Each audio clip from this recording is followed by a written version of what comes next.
Fire Ministry worldwide. We join the hosts of heavens. We join all the nations around the world to appreciate God for your life. Daddy, you are a blessing. You are a blessing to many lives. You are a blessing to me. You are a blessing to my family. You are a blessing to us.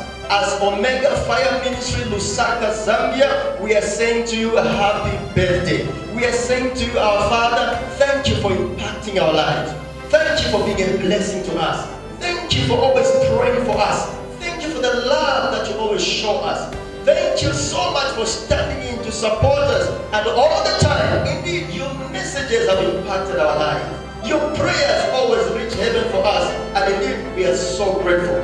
Thank you so much, our Father. May the Lord continue to bless you. May the Lord continue to increase you. May the Lord continue to protect you. Long life is your portion. The God of heaven will cause you to smile all the time. May God always clothe you with glory and clothe your enemies with shame. Happy birthday, Daddy. What do we say, church?